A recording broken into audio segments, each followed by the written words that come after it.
Everyone. This is Jerry O'Donnell, and this is on the series King David series. This is episode 6, where David cuts off the skirt, the part of the clothes of King Saul. And this is 1 Samuel 24, chapter 24, starting at verse 1. And it came to pass when Saul was returning from following the Philistines, that it was told him, saying, Behold, David is in the wilderness of En-Gada. Then Saul took 300 chosen men out of all Israel and went to seek David. And his men upon the rock of the wild goats. And he came to pass in the sheepcote by the way that was a cave, and Saul went in to cover his feet, and David and his men remained in the sides of the cave. And the men of David said unto him, Behold, the day of the Lord said unto thee, Behold, I will deliver your enemy into your hands, and thou shalt remain to him as you seem good unto thee. Then David arose and cut off the skirt of Saul's robe privately. And it came to pass afterwards that David's heart smote him because he cut off Saul's skirt.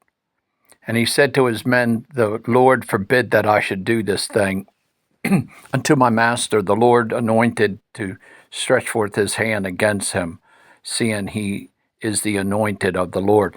You got to remember, this is New Testament, and there was 3 types of people in the New Testament that were anointed and to speak for God, and that was the king, which Saul was a king, anointed a king. It wasn't his choice to make Saul the king, but the men asked for a king, so God anointed him to be king. But anyway, the prophet, priest, and king is the 3 anointed ones. And so David stayed his servant with these words and suffered them not to rise against Saul. But Saul rose up out of the cave and went on his way. And David also arose afterwards and went out of the cave and cried after Saul, saying, My lord the king. And when Saul looked behind him, David stooped to his face to the earth and bowed himself. And David said to Saul, Wherefore hear thou men's words, saying, Behold, David seeks thy hurt. Behold, this day thine eyes have seen how that the Lord delivered you today into my hands in the cave, and some blade me kill thee. But my eyes spared thee, and I said, I will not put forth my hand against my Lord, for he is the Lord's anointed. Moreover, my father sees the skirt of the robe in my hand, for in that I cut off the skirt of thy robe, and killed thee not, knowing that, and see that there is neither evil nor transgression in my hand, and I have not sinned against thee. Yet thou hurtst my soul to take it. And the Lord judge between me and you, and the Lord avenge me of thee, and my hand shall not be upon thee. And as said the proverb of the ancients, wickedness proceeds from the wicked, but my hand shall not be upon you.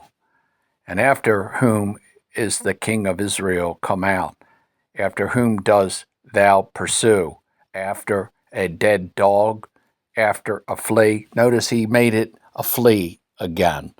A dead dog is one thing. That's pretty bad in those days.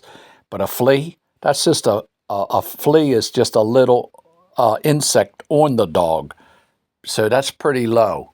And the Lord therefore judge and judge between me and thee, and see and plead my cause, and deliver me out of your hand. And it came to pass, when David had made the end of speaking these words unto Saul, that Saul said, Is this the voice of my son David? And Saul lifted up his voice and wept. Finally, oh my gosh, there's a time and a season for all things on her. Finally, it's time for a little bit of reverse the curse kind of thing. And he said to David, "Thou art more righteous than I, and has rewarded me good, where I have rewarded you evil." That's an important kingdom principle too, by the way. "And thou shalt show this day how that thou dealt well with me, for as much as when the Lord hath delivered me out of your hands, thou killed me not. For if a man finds his enemy, will he let him go well away?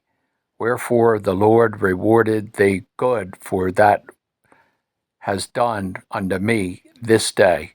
And now, behold, I know well that thou shalt surely be king, and that the kingdom of Israel shall be established in thine hand. Swear now, therefore, unto me by the Lord, that thou wilt not cut off my seed after me, and thou wilt not destroy my name out of my house." And you know what, Dave? Well, let me read the last one. "And David swore unto Saul, and Saul went home, but David and his men got them up unto the hold." And listen, David was faithful to Saul, and he, yeah, even after Jonathan and Saul and most of his house was wiped out. And I'll get this probably in another video, but he restored Mephibosheth that was left, and he was crippled because he fell on it, and he was made crippled. But he restored him for the sake of Jonathan and Saul's house, because he swore an oath that he would not destroy his house. Therefore, he took him and let him come in and eat of the king's table all his days. But anyway, I thank you for tuning in, and may God bless.